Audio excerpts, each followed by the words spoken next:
अपन इसमें question number 17 solve कर चुके थे। क्वेश्चन नंबर 17 जो था प्रक्षेपण वेग पर आधारित क्वेश्चन था, यानी कि प्रोजेक्शन वेलोसिटी या प्रक्षेपण चाल जिसे अपन कहते हैं। जहां अपन ने वहां उसका एक कॉन्सेप्ट भी उसका क्लियर किया था, यानी उस क्वेश्चन के साथ साथ उसका जो फॉर्मूला है वो अपन ने बनाया था, यानी कि डायरेक्ट क्वेश्चन हल ना कर करके, क्योंकि ये टॉपिक अपनी बुक में था नहीं। अब जो नेक्स्ट क्वेश्चन है, नेक्स्ट क्वेश्चन में ये कह रहे हैं कि कोई पिंड है या कोई वस्तु है जिसको कि पलायन चाल से अधिक चाल पर प्रक्षेपित किया गया है, तो अनंत पर कितनी चाल उसमें शेष रहेगी। इस कॉन्सेप्ट को अपन थ्योरी के रूप में पढ़ चुके हैं। मैंने जब आपको पलायन चाल कराई थी वहां इसमें एक अलग से इस टॉपिक को कराया था, साथ साथ 3 स्थितियां ली थी पलायन चाल की। पृथ्वी की सतह पर पलायन चाल जब निकाली थी, अगर पृथ्वी की सतह से h ऊंचाई पर पलायन चाल हो तो क्या फॉर्मूला बनेगा, अगर पलायन चाल से कम चाल पर अपन प्रक्षेपित कर रहे हैं तो क्या स्थितियां आएंगी, कितनी ऊंचाई उसमें प्राप्त होगी पलायन चाल के साथ साथ। तीसरी अपन ने ली थी, अगर अपन पलायन चाल से भी अधिक चाल अगर उसे प्रदान कर रहे हैं किसी वस्तु को या पिंड को, तो अनंत पर उसमें शेष जो ऊर्जा होगी वो क्या होगी, या शेष वेग जो है, शेष चाल जो है वो क्या होगी, उसका अपन ने फॉर्मूला निकाल चुके थे। और वो फॉर्मूला था v dash is equal to root of V square minus V E square. इस फॉर्मूले से डायरेक्ट अपन क्वेश्चन को सोल्व कर लेंगे जो अपन को क्वेश्चन दिया हुआ है, क्वेश्चन नंबर 18। अन्यथा वो क्वेश्चन काफी लंबा तरीके से हल होता। अब अपन उसे सीधा डायरेक्ट फॉर्मूले से सोल्व करेंगे। तो देखिए, अब अपन क्वेश्चन नंबर 18 पे आते हैं। क्वेश्चन नंबर 18, ये क्वेश्चन क्या है, क्या कह रहा है, देखो। पृथ्वी के पृष्ठ पर किसी प्रक्षेपी की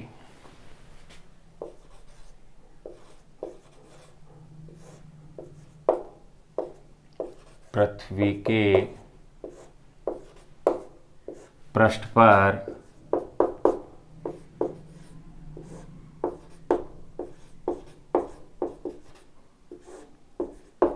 किसी प्रक्षेपी की, पृथ्वी के पृष्ठ पर किसी प्रक्षेपी की पलायन चाल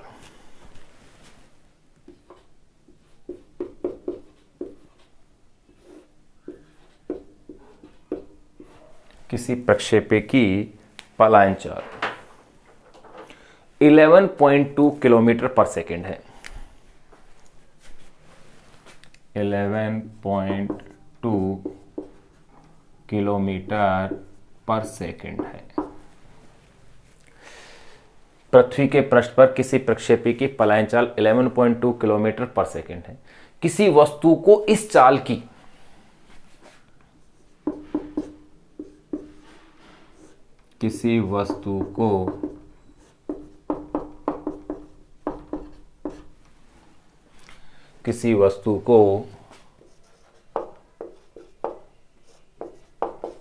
इस चाल की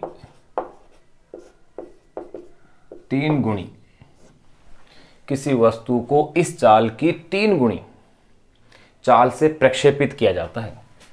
3 गुणी चाल से प्रक्षेपित किया जाता है, यानी पलायन चाल से भी 3 गुणी चाल से प्रक्षेपित किया जाता है। पृथ्वी से अत्यधिक दूर जाने पर, यानी अनंत कह सकते हैं अपन,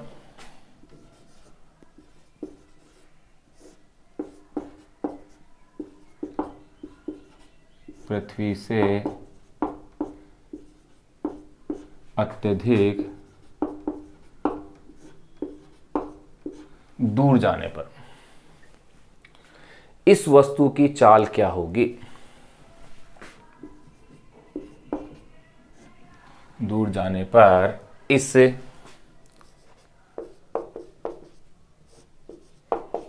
वस्तु की चाल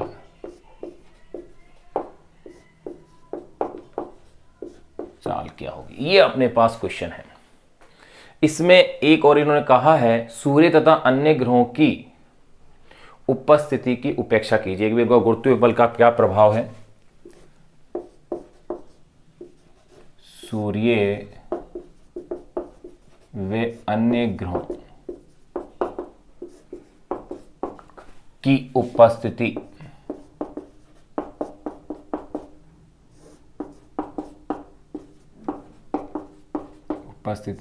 की उपेक्षा कीजिए।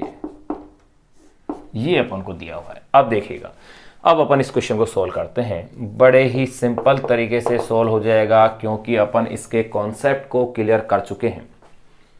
एडिशनल टॉपिक के रूप में टॉपिक के साथ अपन इसको क्लियर कर लिया था, इसलिए अब क्वेश्चन बहुत ही आसान तरीके से हो जाएगा। क्वेश्चन में क्या क्या दिया हुआ है देखो। पृथ्वी की सतह पर पलायन चाल 11.2 किलोमीटर पर सेकंड दिया हुआ है। जिस चाल से इसे प्रक्षेपित किया गया है, मान लिया वो चाल v है, तो वो है इसकी 3 टाइम, यानी v is equal to 3ve। ये पूछ रहे हैं शेष चाल कितनी रह जाएगी, यानी कि v डैश कैलकुलेट करनी है। मेरे पास फॉर्मूला था, ये फॉर्मूला मैं डिराइव कर चुका था, v dash is equal to root of v square minus ve square से। अब डायरेक्ट सिंपल सा, अब देखो नहीं तो अन्यथा अपन को क्या होता, इस क्वेश्चन को सोल्व करने के लिए इसके साथ साथ ये फॉर्मूला और अपन को बनाना पड़ता, तो एक लंबा प्रोसीजर हो जाता है। अब डायरेक्ट अपन फॉर्मूला इसमें क्या कर रहे हैं, यूज कर रहे हैं। तो देखिए v की वैल्यू कितनी है 3ve, ये लीजिए, इसका स्क्वायर कर दीजिए, ve को ve ही रहने दीजिए अभी। तो अब आप इसे सोल्व करते हैं तो देखिएगा ये हो जाएगा 9ve का स्क्वायर माइनस ve का स्क्वायर। इसके आगे की स्टेप्स को भी मैं यहाँ ले रहा हूँ। तो देखिएगा आगे v dash is equal to, ये लो एक स्टेप और बढ़ा देते हैं, ve का स्क्वायर कॉमन आ गया, तो मेरे पास क्या रह गया है 9 माइनस 1, यानी कि v dash is equal to, ये हो गया है ve रूट ऑफ 8। 9 में से 1 घटाइए। अब देखिएगा यहां मैं इसी इक्वेशन को यूं भी ले सकता हूं, रूट ऑफ 8 का मीन्स है 2 रूट ऑफ 2 ve। ये लो आंसर अपने पास इसी रूप में यहां आ गया है, लेकिन इन्होंने क्या है ve की वैल्यू दी हुई है अपन को 11.2 किलोमीटर पर सेकेंड। इसकी वैल्यू इस क्वेश्चन में दे रखी है। अगर वैल्यू दे रखी है तो वैल्यू को आप पुट कर दीजिए, ये लीजिए 2 into root of 2 into 11.2 kilometre पर सेकेंड। वैसे आंसर तो इसी फॉर्मेट में ज़्यादा अच्छा लग रहा है। अब देखिएगा 2, यानी कि ये हो गया है 4 2 इंटू रूट ऑफ 2 की वैल्यू होती है 1.414, 22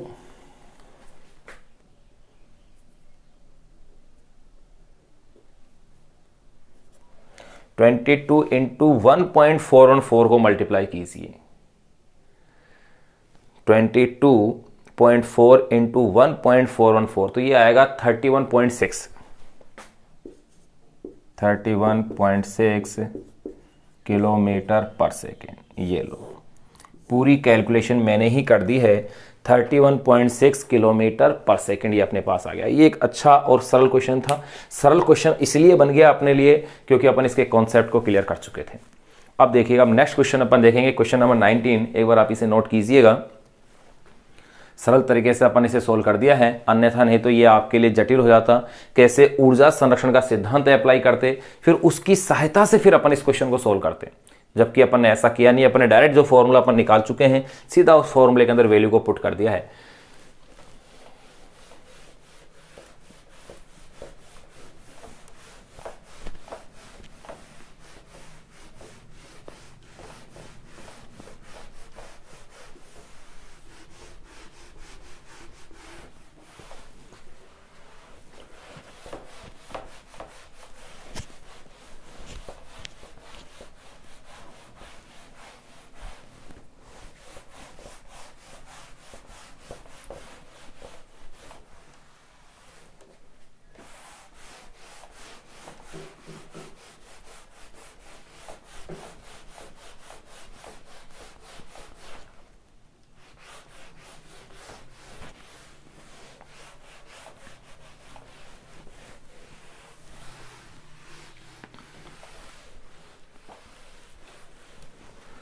अब अपन इसमें नेक्स्ट जो क्वेश्चन ले रहे हैं वो है क्वेश्चन नंबर 18 था, क्वेश्चन नंबर 19।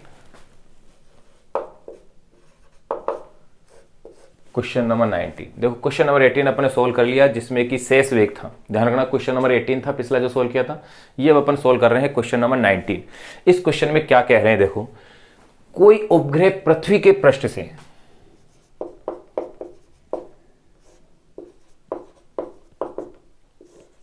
कोई उपग्रह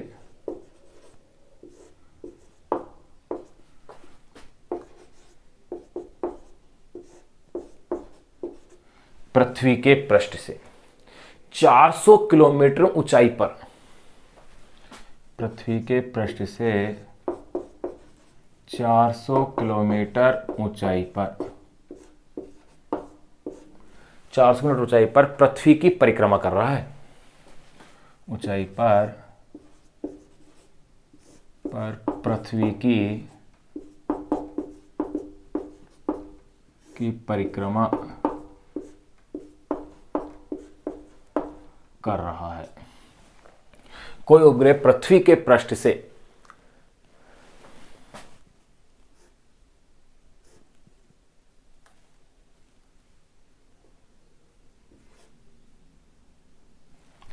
कोई उपग्रह पृथ्वी के पृष्ठ से 400 किलोमीटर ऊंचाई पर पृथ्वी की परिक्रमा कर रहा है। इस उपग्रह को पृथ्वी के गुरुत्वीय प्रभाव से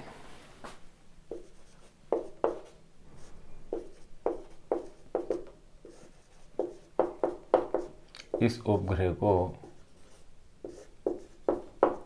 पृथ्वी के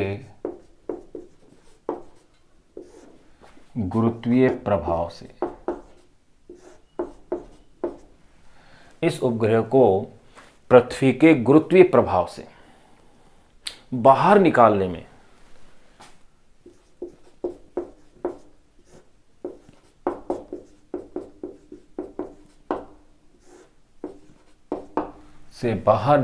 में कितनी ऊर्जा खर्च होगी।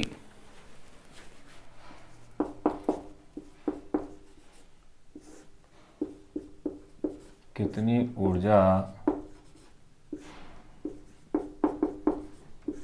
खर्च होगी, ये इस क्वेश्चन में पूछ रहे हैं कि कोई उपग्रह पृथ्वी के पृष्ठ से 400 किलोमीटर ऊंचाई पर पृथ्वी की परिक्रमा कर रहा है।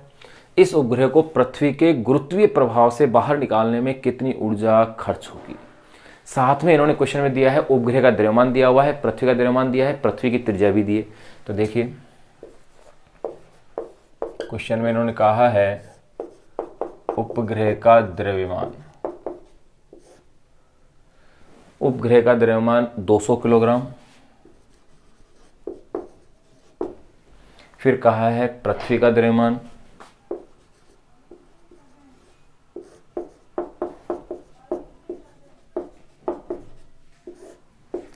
6.0 इंटू 10⁻⁴ किलोग्राम एवं पृथ्वी की त्रिज्या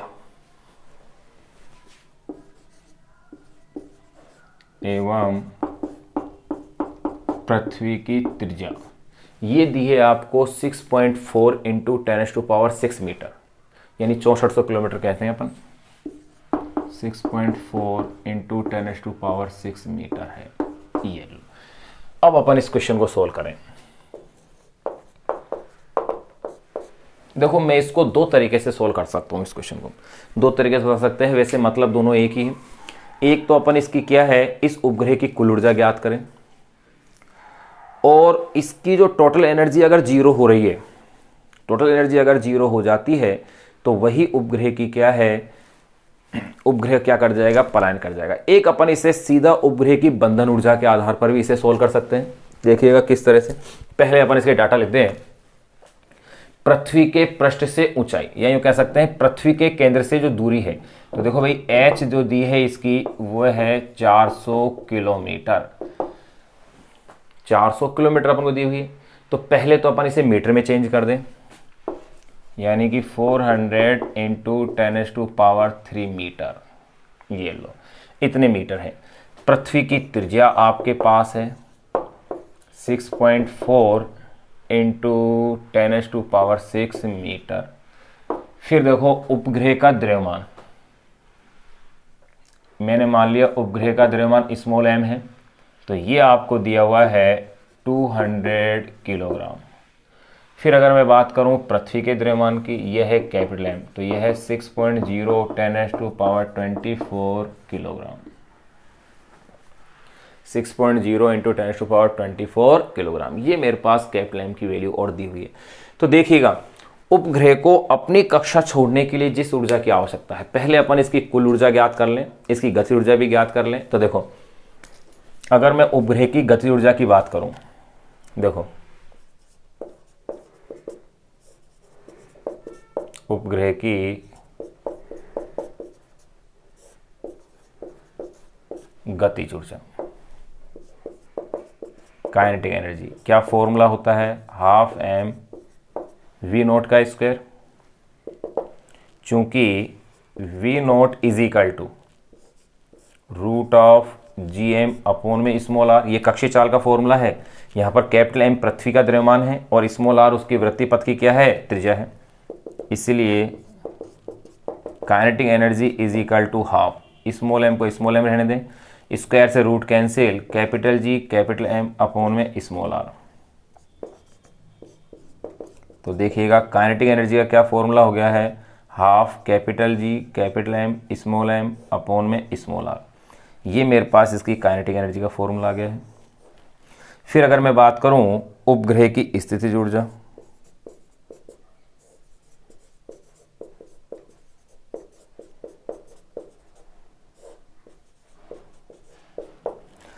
अगर मैं उपग्रह की, ये तो गतिज ऊर्जा हो गई, ये स्थिर ऊर्जा ले रहा हूं, तो इस स्थिर ऊर्जा को मैं यहां से ले लेता हूं। तो देखो, potential energy Pe is equal to क्या होती है, minus capital G capital M small m upon में स्मॉल r। ये उपग्रह की ये लो पोटेंशियल एनर्जी भी आपके पास आ गई है। अब मैं बात करूं उपग्रह की कुल ऊर्जा की, उपग्रह की कुल ऊर्जा।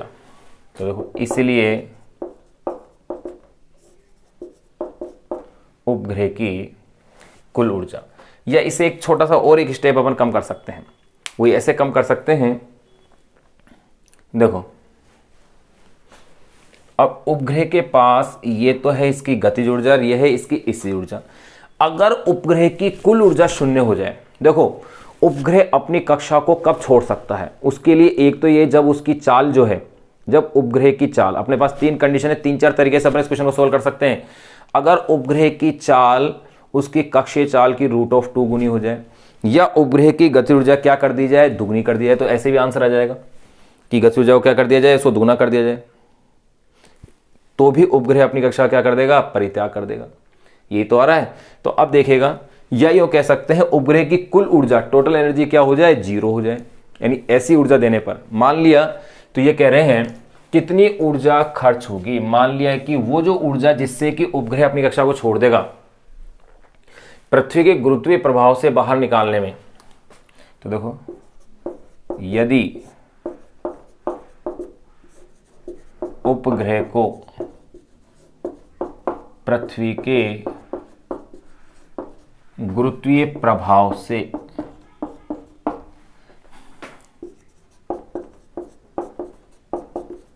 बाहर निकालने हेतु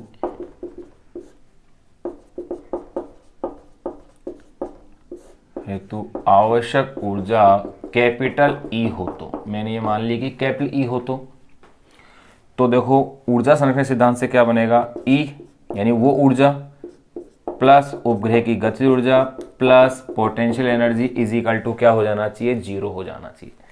अब इस कैपिटल E की वैल्यू आप कैलकुलेट कर लीजिए। तो देखो E is equal to, kinetic energy की वैल्यू कितनी है, half capital G capital M small m upon में स्मॉल r। फिर इसकी value plus minus capital G capital M small m upon में small r is equal to 0। ध्यान रहे, यहां पर स्मॉल r पृथ्वी के केंद्र से दूरी है भाई,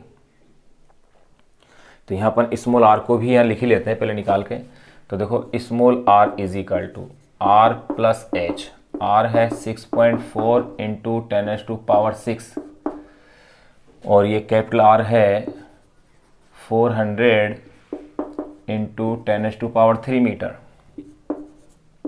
या small r is equal to 6.4 × 10⁻6 0.4 into 10⁻⁶ कह सकता हूँ, या small r is equal to 6.8 into 10⁻⁶ metre. ये लो। अब यहां देखें आप, मुझे तो क्या करना है, ई प्लस हाफ ये इज इक्वल टू 0। तो देखो भाई ई इज इक्वल टू, इधर ट्रांसफ़र कर लीजिए इनको आप, या इसे मैं यूँ कह सकता हूँ, ट्रांसफ़र कर लेंगे आप तो ये माइनस के वैल्यू इधर आकर क्या हो जाएगी, प्लस की। तो एक स्टेप और थोड़ी सी बढ़ा दें, इसे मैं लिख सकता हूँ half capital G capital M small m upon में small r minus capital G capital M small m upon में small r is equal to 0। तो देखो भाई E is equal to capital G capital M small m upon में small r, minus का इधर plus हो जाएगा और ये हो जाएगा माइनस का half capital G capital M small m upon में स्मॉल आर। यहां देखो आप 1/2, तो ये रह गया है capital G capital M small m upon में 2r। सीधी वैल्यू यही आ गई है मेरे पास। अब इसके अंदर मैं वैल्यूज पुट कर रहा हूं, इसके अंदर देखो E is equal to capital G की वैल्यू 6.67 10⁻⁻11, कैपिटल एम पृथ्वी का द्रव्यमान 6.0 इंटू 10⁻24, स्मॉल एम उपग्रह का द्रव्यमान 200 किलोग्राम, 2 स्मॉल आर की वैल्यू 6.8 इंटू 10⁻⁶। अब आप इसे जब पूरे को कैलकुलेट कर लेते हैं तो आपके पास ये जो वैल्यू आती है वो वैल्यू आएगी 5.89 अप्रॉक्स। आप कैलकुलेशन करके जरूर देखें। 5.89 इंटू 10⁻⁹ जूल, यानी इतनी ऊर्जा अगर उपग्रह को दे दी जाए तो उपग्रह अपनी कक्षा को क्या करेगा, छोड़ देगा। देखो इस तरीके से अपन इस क्वेश्चन को सोल्व किया, ये तो है समझने का तरीका।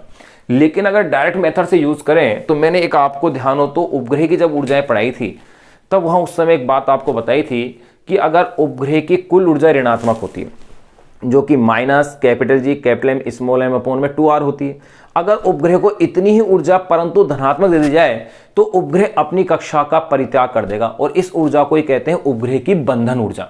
यानी कि यूं कह सकते हैं उपग्रह को अपनी कक्षा छोड़ने के लिए जिस ऊर्जा की आवश्यकता है वही उपग्रह की क्या है, बंधन ऊर्जा है जो कि धनात्मक होती है। तो मैं इसको एक छोटे तरीके से ऐसे भी हल कर सकता हूं। अगर आपको ऐसे अच्छा लगता है आप ऐसे कर सकते हैं, अन्यथा मैं जिस तरीके से बता रहा हूं उस तरीके से भी आप इस क्वेश्चन को सोल्व कर सकते हैं। तो देखो इसने क्या कहा है, उपग्रह को अपनी कक्षा त्यागने के लिए आवश्यक ऊर्जा क्या होती है, उसकी बंधन ऊर्जा। तो देखो मैं क्या कह दूं,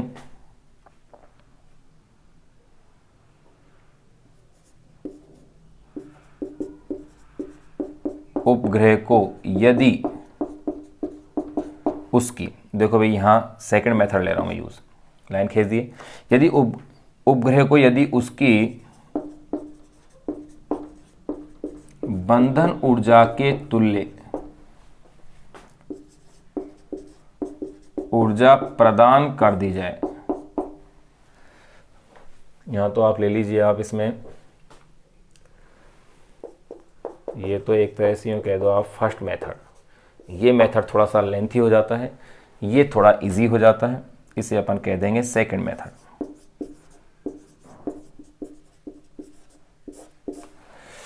मैं क्या कह रहा हूं इसमें, उपग्रह को यदि उसकी बंधन ऊर्जा के तुल्य ऊर्जा प्रदान कर दी जाए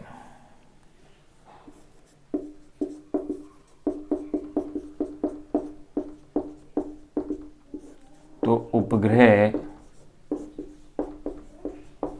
अपनी कक्षा का परित्याग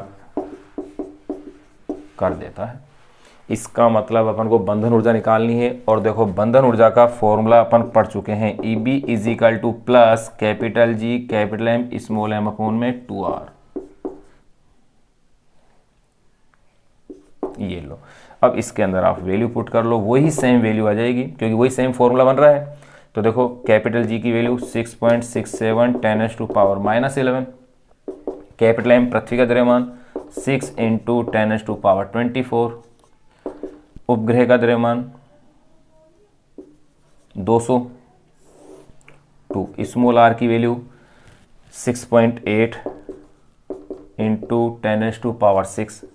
वही आप इसे सॉल्व कीजिएगा तो वही आपके पास आंसर वही सेम आएगा, यानी कि प्लस में 5.89 इंटू 10⁹ जूल। ये लो, इस तरीके से भी आप डायरेक्ट इस क्वेश्चन को सोल्व कर सकते हो। यानी कि अपन ने उपग्रह की बंधन ऊर्जा जब पढ़ ली थी, डायरेक्ट आप इस फॉर्मूले को अप्लाई कर सकते हो कि ये उपग्रह की क्या आ रही है, अपने पास बंधन ऊर्जा आ रही है। तो देखिएगा यहाँ अपन ने इस लेक्चर में क्वेश्चन नंबर 18 और 19 दो क्वेश्चन अपन ने सोल्व कर लिए हैं।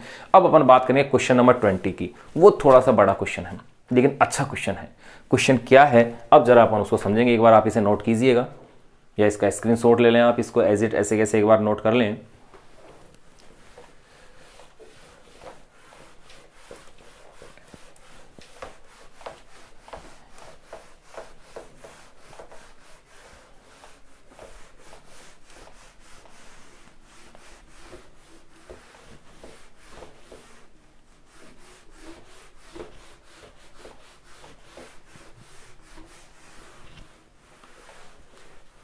इनमें से जो मेथड आपको सुटेबल लगे, अगर आपको बंधन ऊर्जा का फॉर्मूला याद है तो आप इस फॉर्मूले को यूज करें डायरेक्टली, तब तो यही सबसे बेटर ऑप्शन है। अगर आपको बंधन ऊर्जा का फॉर्मूला याद नहीं है तो फिर आपको इस तरीके से करना पड़ेगा, क्वेश्चन नेचुरल है। अगर बंधन ऊर्जा याद है तो आपके लिए ये मेथड सबसे बेस्ट मेथड होगा, क्योंकि सीधा डायरेक्ट फॉर्मूले के अंदर वैल्यू पुट करनी है आपको। यहाँ तो अपन ने क्या है, एक तरह से पूरी स्टेप्स को फॉलो किया है।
देखिए अब अपन बात करते हैं क्वेश्चन नंबर 20 की।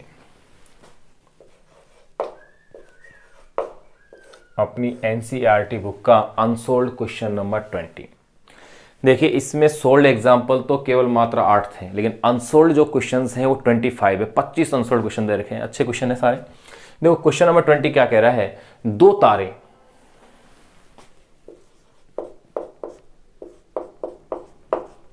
तारे जिनमें प्रत्येक का द्रव्यमान सूर्य के द्रव्यमान के बराबर है, यानी सौर द्रव्यमान के बराबर है। दो तारे जिनमें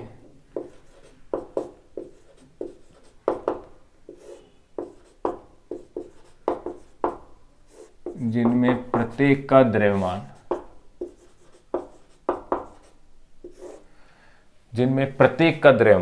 सूर्य के द्रव्यमान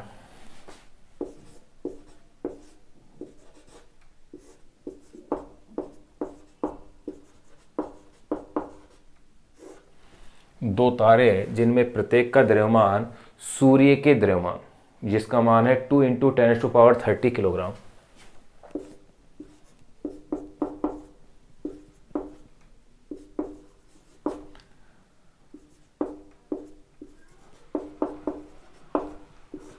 द्रव्यमान के बराबर है। दो तारे जिनमें प्रत्येक का द्रव्यमान सूर्य के द्रव्यमान के क्या है, बराबर है, एक दूसरे की ओर सम्मुख टक्कर के लिए आ रहे हैं।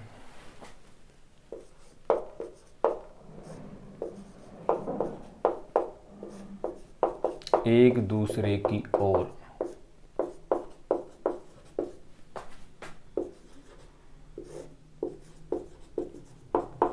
सम्मुख टक्कर के लिए आ रहे हैं। जब वे 10 की घात 9 किलोमीटर की दूरी पर हैं, जब वे 10 की घात 9 किलोमीटर की दूरी पर है, जब वे 10 की घात 9 किलोमीटर की क्या है, दूरी पर है, तब इनकी चाल उपेक्षणीय है। उपेक्षणीय मतलब नगण्य अर्थात शून्य मान सकते हैं। दूरी पर हैं तब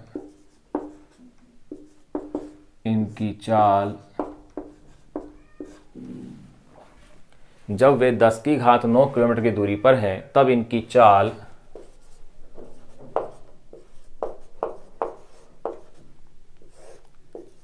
उपेक्षणीय है, यानी कि नगण्य है। ये तारे किस चाल से टकराएंगे, ये इस क्वेश्चन में पूछा जा रहा है। तो देखो ये तारे किस चाल से टकराएंगे, ये तारे किस चाल से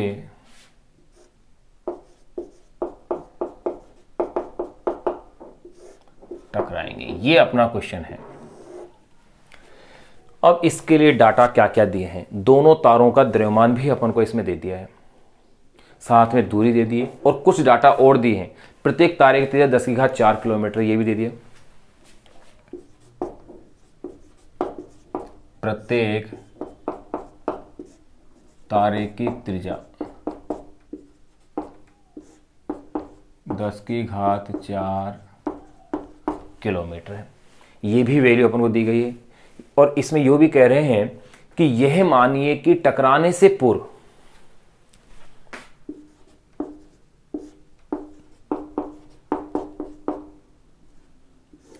यह मानिए कि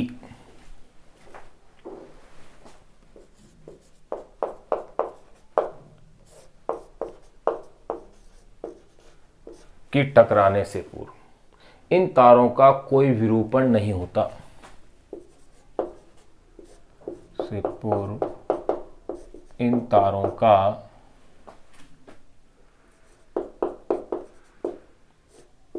कोई विरूपण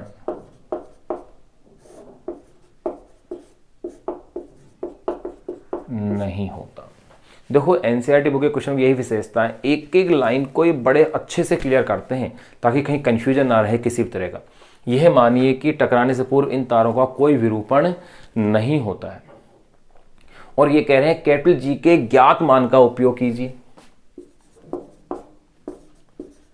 कैपिटल जी के ज्ञात मान का उपयोग कीजिए, यानी कि न्यूटन के गुरुत्वाकर्षण के नियम का अपन को उपयोग इसमें करना ही है। अब देखिएगा, अब अपन इस क्वेश्चन को सॉल्व करते हैं। अच्छा क्वेश्चन है, बहुत ही बेहतरीन क्वेश्चन है। क्वेश्चन में मैं मान लेता हूं कि प्रत्येक तारे का द्रव्यमान इन्होंने दे तो रखा है, मैंने मान लिया कि कैपिटल एम है क्योंकि दोनों तारों का द्रव्यमान समान है। प्रत्येक तारे का द्रव्यमान कैपिटल एम है और इनके बीच प्रारंभिक दूरी स्मॉल r1 है और टक्कर के समय इनके बीच की दूरी स्मॉल r2 हो जाती है। ध्यान रखना, जो स्मॉल r1 है वो तो अपन को कितनी दी हुई है इसने 9 किलोमीटर, लेकिन स्मॉल r2 जब दोनों गोले एक दूसरे को स्पर्श कर लेंगे तो उनके व्यास के मतलब एक की त्रिज्या दूसरी त्रिज्या दोनों समान है, तो 4 दूनी 8 किलोमीटर जो है डिस्टेंस आ जाएगी, यानी कि वो r2 ही आ जाएगी। तो पहले अपन थोड़ी सी ये लैंग्वेज लिख देते हैं। तो देखो मैं कह देता हूं, अब माना प्रत्येक तारे का द्रव्यमान कैपिटल एम है ताकि फॉर्मूला बन सके। माना प्रत्येक तारे का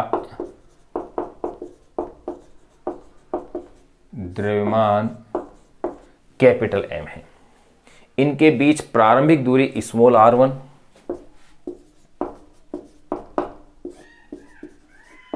इनके बीच प्रारंभिक दूरी स्मॉल r1, इनके बीच प्रारंभिक दूरी अपन ने क्या ली है स्मॉल r1। वे टक्कर के समय इनके बीच दूरी स्मॉल r2 है तथा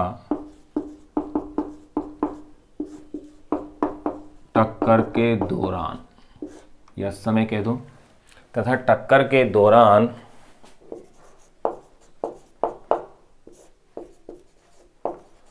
इनके बीच की दूरी स्मॉल r2 है तथा प्रत्येक तारे की चाल स्मॉल v है, ये मान लेते हैं। एवं प्रत्येक तारे की चाल स्मॉल v है, ये लो भाई, ये अपन ने लिख दिया है।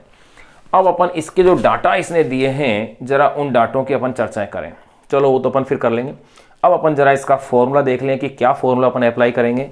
अब जरा इसको समझने पे ध्यान दीजिएगा। यहां तो मैंने लिख दी है, देखो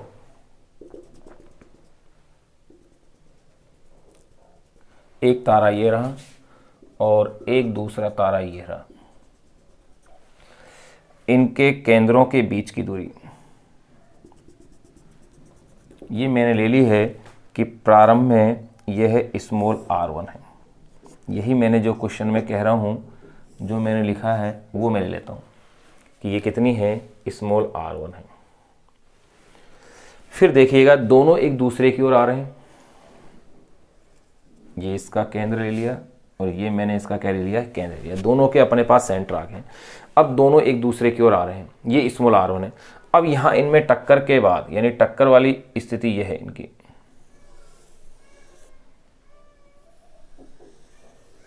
ये लो, ये इसका केंद्र रहा और ये इसका केंद्र रहा।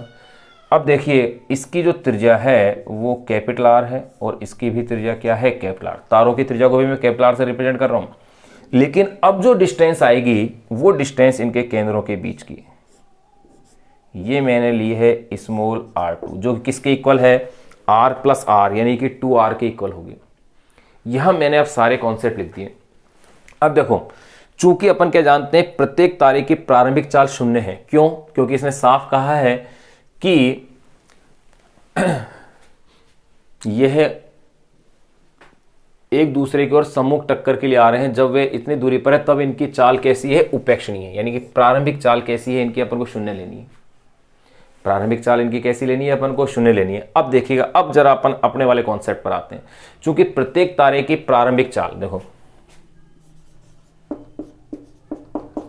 चूंकि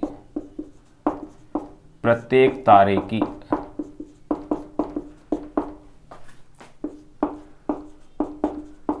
प्रारंभिक चाल क्या है, 0 है। इसलिए प्रारंभिक गतिज ऊर्जा,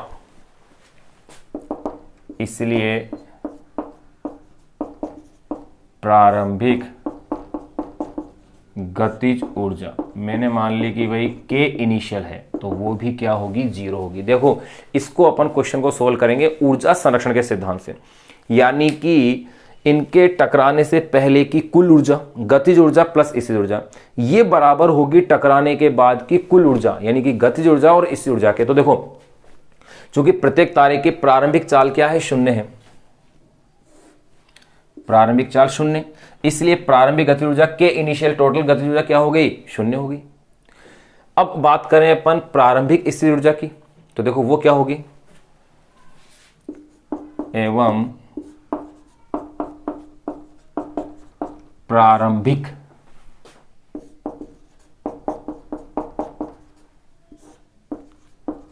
स्थिर ऊर्जा मैंने मान ली कि वो u1 है।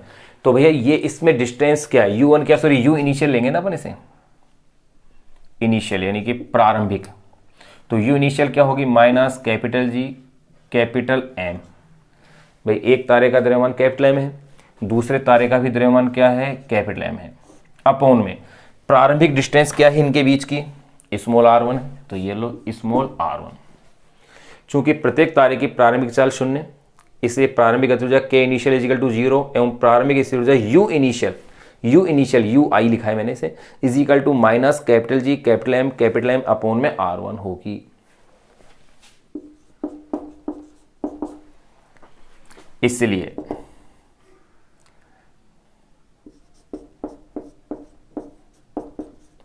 प्रारंभिक कुल ऊर्जा यानी कि E इनिशियल इजिकल टू क्या होगी, के इनिशियल प्लस यू इनिशियल, यानी कि इस वैल्यू को मैं ले लेता हूं E initial is equal to K initial तो क्या है, जीरो है भाई, के इनिशियल की वैल्यू तो क्या है मेरे पास, इसमें जीरो आ रही है, ये तो जीरो है, प्लस यू इनिशियल की value minus capital G capital M upon में स्मॉल आर वन, या E initial is equal to minus capital G capital M small m upon में स्मॉल आर वन। ये इक्वेशन नंबर 1 नाम दे दिया मैंने से। अब इसके बाद अपन बात करेंगे अंतिम स्थितिज ऊर्जा और अंतिम गतिज ऊर्जा की। ये अपन क्या बात करेंगे, अंतिम स्थितिज ऊर्जा और अंतिम गतिज ऊर्जा की। तो देखो अंतिम गतिज ऊर्जा यानी कि के फाइनल। अब देखो, अब अंतिम गतिज ऊर्जा किसी न किसी वी चाल से टकरा रहे हैं, यही तो मैंने कहा है इस क्वेश्चन में। क्वेश्चन में यही कह रहे हैं कि वी चाल से अगर टकरा रहे हैं तो इसकी चाल वी है, इसकी चाल वी है, तो इसकी गतिज ऊर्जा हाफ एम वी स्क्वायर, इसकी भी क्या हो गई, हाफ एम वी स्क्वायर, क्योंकि दोनों की गतिज ऊर्जा है। प्रारंभिक ही तो शून्य थी, इसकी प्रारंभिक जो गतिज ऊर्जा थी वही शून्य थी, बाद वाली गतिज ऊर्जा शून्य नहीं थी। तो देखिएगा, तो देखो एक की तो अपने पास गतिज ऊर्जा क्या होगी, हाफ एम वी स्क्वायर, जिसका द्रव्यमान क्या लिया है मैंने, तारे का कैपिटल एम, चाल क्या है small v, plus half m v square, दूसरे तारे की ये होगी। तो प्रारंभिक गतिज ऊर्जा कितनी हो जाएगी, 2 हाफ एम वी का स्क्वायर, के फाइनल इज इक्वल टू 2 से 2 कैंसिल, एम वी का स्क्वायर। तो अंतिम गतिज ऊर्जा मेरे पास ये आ गई है। अब मैं बात करूं इसकी अंतिम स्थितिज ऊर्जा की, एवं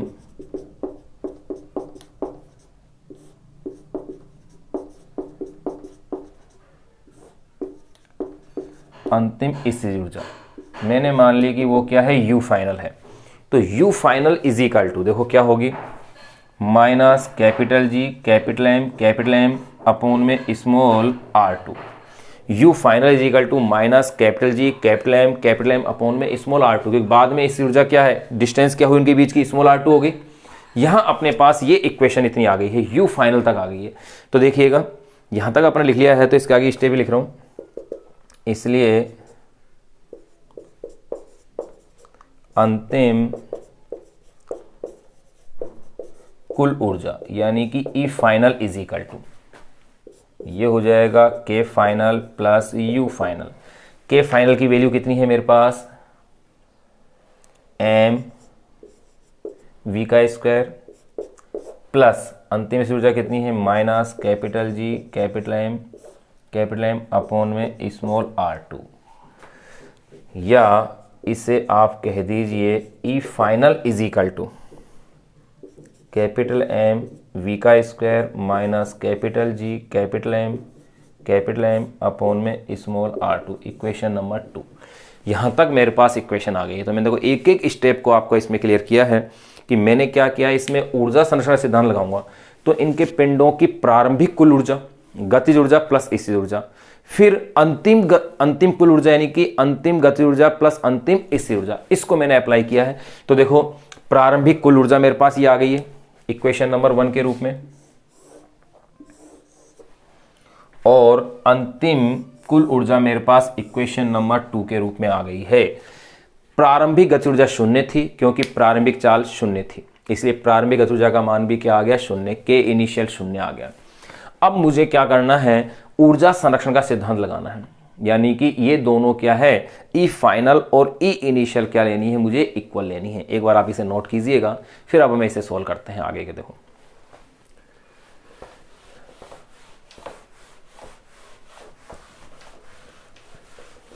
एक अच्छा क्वेश्चन है।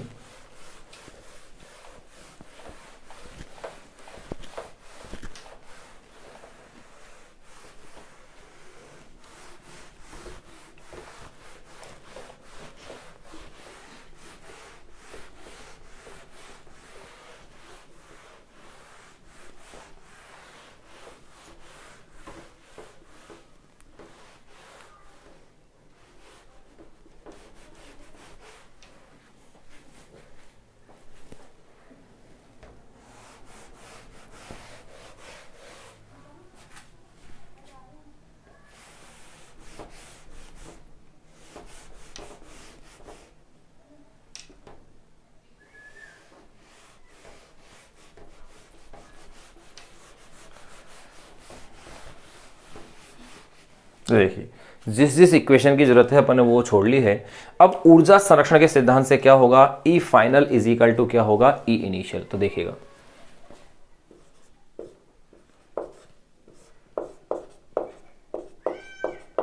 ऊर्जा संरक्षण के सिद्धांत से ई फाइनल इज इक्वल टू क्या होता है, ई इनिशियल होता है।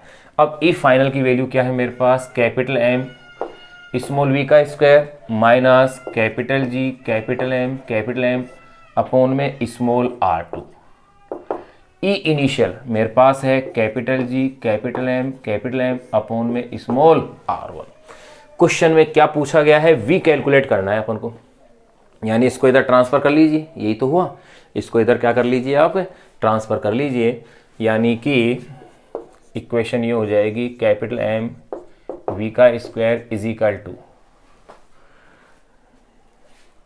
ध्यान दीजिए यहां पर ये भी माइनस है भाई, E initial is equal to negative है ये, यहां पर ये लो। अगर यह नेगेटिव साइन के रूप में है तो देखिएगा भाई ये यहां पर क्या आएगा, प्लस कुल ऊर्जा अपन ले रहे हैं E initial is equal to गतिज ऊर्जा प्लस स्थिर ऊर्जा। तो स्थिर ऊर्जा तो नेगेटिव साइन के रूप में थी, स्मॉल आर वन, यहां पर ये हो गई है प्लस स्मॉल आर टू क्या हो जाएगी प्लस में, तो small r two minus small r one, सही है। अब देखो यहां इसको इधर लेंगे तो इसका ट्रांसफर हो गया, नेगेटिव का साइन है भाई, आगे ध्यान रखना इसमें, capital G capital M upon में स्मॉल आर टू, ये इधर ट्रांसफर हो गई, ये माइनस में ये पहले से ही है, capital G capital M upon में स्मॉल आर वन, ये लो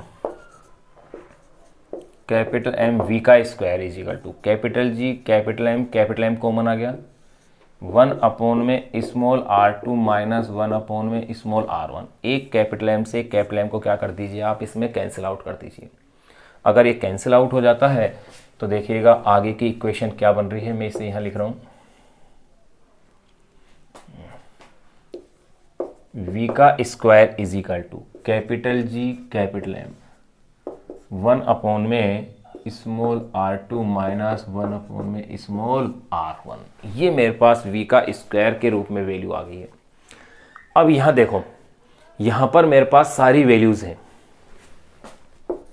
कौन कितना कितना है। अब इसकी आंकी मान रख लो आप, कैपिटल जी आपको दिया हुआ है क्वेश्चन में, कैपिटल एम आपको दिया हुआ है, स्मॉल आर टू भी आपके पास है, स्मॉल आर वन भी आपके पास है। तो देखो यहां capital G is equal to 6.67 10⁻⁻⁻11 newton metre square प्रति किलोग्राम स्क्वायर। यही कहा है कि कैपिटल जी के ज्ञात मान का उपयोग कीजिए, और अपन इसका उपयोग कर ही रहे हैं। फिर 6.67 10⁻⁻11 न्यूटन मीटर स्क्वायर प्रति किलोग्राम आ गया। कैपिटल एम प्रत्येक तारे का द्रव्यमान दिया हुआ है इन्होंने, और वो दिया हुआ है सूर्य के द्रव्यमान के तुल्य, यानी 2 × 10⁻30।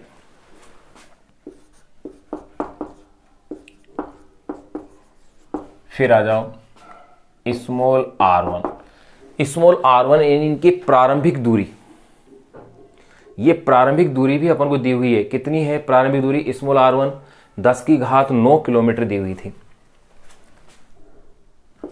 10⁹ किलोमीटर, यानी कि 10⁹ 10�3 और ये किस में बदल गया मीटर में, यानी कि 1 × 10⁻12 मीटर, ये हो गया 1 × 10⁻12 मीटर आ गया। फिर इसके बाद स्मॉल आर टू, देखो स्मॉल आर टू क्या होगी, इनके रेडियस की 2r हो गई, मतलब 2r कह सकता हूं, और त्रिज्या अपन को दी हुई है ये क्वेश्चन में भाई कैपिटल आर, प्रत्येक तारे की त्रिज्या इन्होंने दी है 10⁴ किलोमीटर,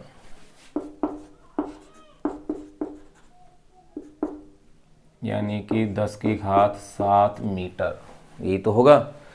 तो देखो 2r यानी कि 2r की वैल्यू 10⁻7 मीटर। ये सारी वैल्यूज अपने पास हैं, तो ये वैल्यूज आप इसके अंदर पुट कीजिए और अपनी कैलकुलेशन कीजिएगा। यहां तक आपके पास फॉर्मूला ये आ चुका है। देखो इसलिए v का स्क्वायर, कैपिटल G की वैल्यू रखो 6.67 10⁻⁻11, कैपिटल M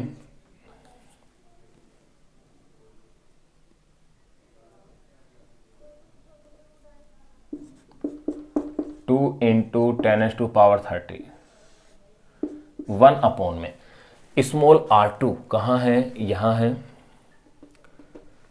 2 × 10⁻7 माइनस 1 में r1 1 × 10⁻12। अब आप इसकी देखो कैलकुलेशन कीजिए, अब आप ही इसकी कैलकुलेशन करें, क्योंकि मैं कैलकुलेशन करूंगा तो आपका लेक्चर इसी में पूरा हो जाएगा, फिर कैलकुलेशन बढ़ती जाएगी। इसलिए मैं इसकी स्टेप्स को डायरेक्ट ही लिख देता हूँ कि v square is equal to, ये आएगा 6.67 10⁻12, 6.67 × 10⁻12। ये मेरे पास v स्क्वायर की वैल्यू आ रही है। ध्यान रखना v स्क्वायर है, नहीं कि मैंने v लिखा है, v लेता तो फिर मैं इसका पूरे का रूट पहले ही कर देता। तो देखो यहाँ से अब एक step, v is equal to, इसका रूट कर दीजिए 6.67 10⁻12 आ गई। अब इसका जब अपन रूट निकाल लेंगे तो देखो 6.67 का रूट होगा 2.58 इंटू, और ये हो गई पावर 6 मीटर पर सेकेंड। इतनी चाल से दोनों तारे एक दूसरे से आकर के क्या होंगे, टकराएंगे। तो देखो ये अपन ने बहुत ही अच्छा एक क्वेश्चन था। क्वेश्चन में क्या था कि दो तारे हैं, एक तारा ये रहा जिसका द्रव्यमान कैपिटल M है, तो दूसरा तारा ये रहा जिसका द्रव्यमान कैपिटल M है, और दोनों का द्रव्यमान सूर्य के द्रव्यमान के क्या है, तुल्य है। इनके प्रारंभिक दूरी स्मॉल r1 मान ली। जब ये आपस में टकराए तो ये दूरी है, ये क्या हो गई, स्मॉल r2 है, जो कि 2r के इक्वल हो गई। अपन ने इसमें क्या किया, ऊर्जा संरक्षण का सिद्धांत लगाया कि इनके टकराने से पहले की कुल ऊर्जा कितनी है, टकराने के बाद की कुल ऊर्जा है। टकराने से पहले की कुल ऊर्जा यानी ई इनिशियल को के इनिशियल प्लस यू इनिशियल लिया, यानी कि प्रारंभिक गतिज ऊर्जा प्लस प्रारंभिक स्थिर ऊर्जा। प्रारंभिक गतिज ऊर्जा इसमें क्या थी, शून्य थी। क्यों थी प्रारंभिक गतिज ऊर्जा शून्य, क्योंकि प्रारंभिक चाल इन्होंने कहा था उपेक्षणीय लीजिए, यानी कि नगण्य थी, शून्य थी, इसलिए प्रारंभिक गतिज ऊर्जा शून्य थी। लेकिन प्रारंभिक स्थिर ऊर्जा तो थी उसके पास। फिर अपन ने ई फाइनल लिया, यानी अंतिम ऊर्जा। अंतिम ऊर्जा में अपन ने अंतिम गतिज ऊर्जा प्लस अंतिम स्थिर ऊर्जा का क्या किया, योग किया। वो जो वैल्यू आई वहां पर अपन ने उसमें वेग को लिया, तो देखो गतिज ऊर्जा भी दोनों ही तारों की थी, half mv² plus half mv², तो वो क्या बन गई थी, mv², क्योंकि प्लस हो गई ना वो, प्लस उसकी स्थिर ऊर्जा। उस स्थिति में ध्यान रखने की बात ये थी कि दोनों के बीच की जो डिस्टेंस है, केंद्रों के बीच की दूरी, वो क्या होगी, स्मॉल r2, और स्मॉल r2 की वैल्यू कितनी है, 2r के इक्वल है। अब एक बार आप इसे नोट कीजिए। अब अपन इसके बाद बात करेंगे क्वेश्चन नंबर 21 की, जो कि छोटे ही क्वेश्चन है।